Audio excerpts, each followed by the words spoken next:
Hello and welcome to a brief tutorial on how to adjust your consent pages and the formatting there within Klaviyo, presented by Zach from Sandhill Digital. Now this is a more nuanced setting to adjust, and you're going to find that by scrolling down into your account and clicking your account down here, settings, migrating over to other, and then you'll arrive on this page. Now the first page or option is going to be consent pages. That's what we're going to be discussing on this call. You're going to click edit page. And from here, you can see we already have ours moderately branded, but you can do a lot more here as well. So just like some other aspects of Klaviyo when it comes to designing and formatting, it's going to be very similar to that. But I will note that some things change here when it comes to your options for blocks. Now, this first one is your preferences pages. So whenever you have a link to update your preferences, for instance, on an email, or an SMS, you're going to have them arrive on this page. And generally speaking, by default, it's going to be email, first name, last name. Once again, you can change the formatting to your heart's content here, change all sorts of different colors, and that's through styles right here. You have all these options here. But I feel as though you guys are pretty competent and you'll know how to do that. So I'm discussing other aspects of the consent pages. Here you can add blocks, as I said, and for instance, maybe on your preferences, you want to ask something along the lines of how many emails do you want to receive from us, or what types of emails do you want to receive from us? This is where you could do that. And you can go in here and have this maybe as an option below here.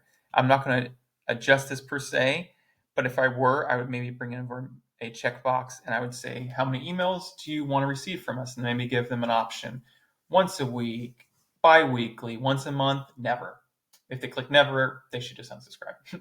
But you see what I'm saying here. You can do lots of different options here. And then you can have success page. And I always like to make sure these things match, because you change one on one, it's not going to always change on the other one.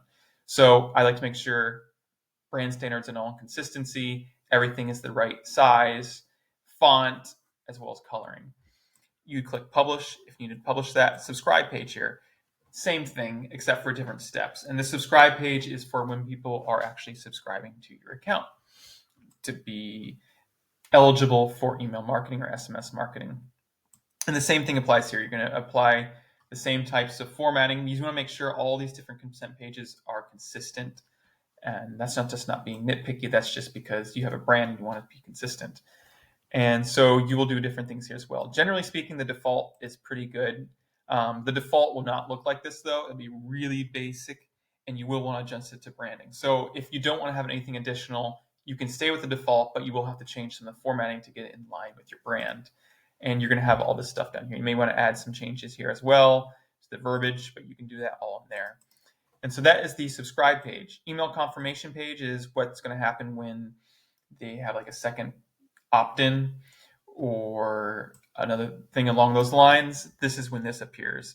And you'll see some of this actually is representative of some of the other consent pages as well. But you're going to want to obviously format here. Basically what they have by default is pretty good as is. You're just going to format it. And then last but not least, you're going to have you have the preference page, subscribe page, email confirmation page, and email unsubscribe page. This is just as important, because even though they're leaving you and they're not going to be doing business with you potentially, you still want to be consistent with your branding and be accommodating to them. So it's very clear cut what they can do here, because you may want them to just update instead. You want to give them that option there, or they'll just straight up unsubscribe. And once again, be cognizant of all the different steps up here. So you change the editing and the formatting. Other than that, there's also the global unsubscribe page as well, which just goes back to the email unsubscribe page. They're pretty much the same unless you did a customization here where they're not. Generally, every list will be by default this. Sometimes people can customize it and for different lists can change this, but I'd say keep it default. And that's it for consent pages. Pretty easy peasy there. I hope you enjoyed it, and I look forward to speaking with you next time. Thank you.